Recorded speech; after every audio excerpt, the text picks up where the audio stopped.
What is up, guys, and welcome to your 9th tutorial in Visual Basics.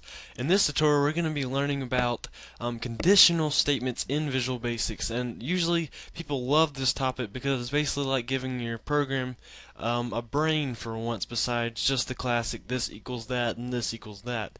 The first thing we're going to learn about is the classic conditional statement, which is an if and then end if.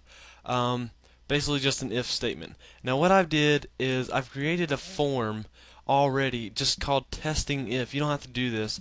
And I've also created one label in the middle. It's a really simple type hello world type deal program.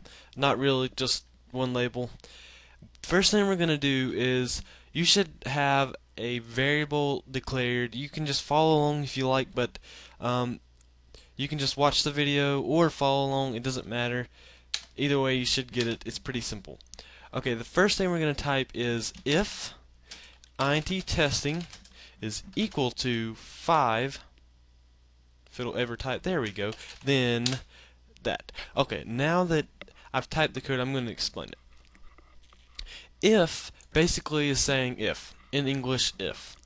If int testing is equal to 5, then do what's in between end if and if then. Now basically that's pretty simple. The end if is just saying end this line of code. Make sure you always have this or you will get an error, and it's a pretty nasty error and it will not compile. Now we're going to test to make sure that this is actually working. We're going to put our end if back. We're going to do me.label output, which is what the name of my label, that invisible label, equals, we're going to say the conditional statement is true. This is saying if this equals 5, then that's basically like it's true, and then we're going to end the statement. And now we are going to say right here int testing equals 5. So this pretty much, we already know this is going to be true, but we're going to test it anyways. And by the way, this will automatically say this right when the program is loaded because we're using subform load. Now it's saying the conditional statement is true. Now what you're saying, okay, well if it's saying that the conditional statement is true, how can I tell the user that the testing number is not 5? We're going to use something called an else statement, and this is actually called an if-else statement. And we're going to do this now, and what we're going to do is go underneath our code and type else. And then we're going to copy this, and we're going to paste it in the else, and we're going to go the conditional. And what this means is saying if this is not true, or if this is true, do this. But if it's not, do this.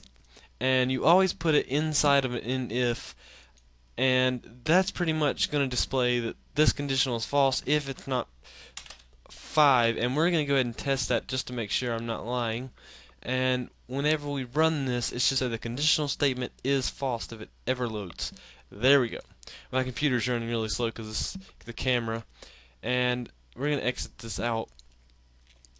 And now we're going to learn the concept of an if then else if statement. And what this is going to say is else if if I can get this to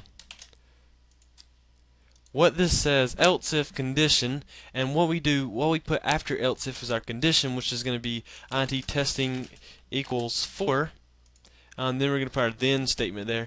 This is saying test this and then test this if this right here isn't true. Or it can test it even if it's not true, but usually it's going to test to make sure it's true. And then if this right here is not true, then it's going to try to see if this is true. And then we're going to say if all these statements right here are not true, then we're going to do something else, and we're going to put the else here, and then we're going to say we're going to say neither statement is correct. Now we're going to put this is equal to 3. And when we build this, this should say neither statement is correct. And it does.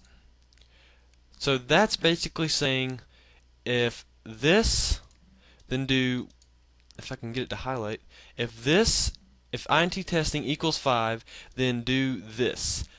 But if it doesn't equal 5, then try this one, and this should actually be true because I left that the same from the conditional thing. But that would help see the difference in these two if we kept it false. But anyways, if these both aren't true, then it's going to do else. And that's pretty much all on conditional statements. There's a few more. We're going to be discussing select case in the next tutorial, and that's pretty much all besides discussing the other conditional statements. And that'll be all for this tutorial. Don't forget to subscribe, and I'll see you next time.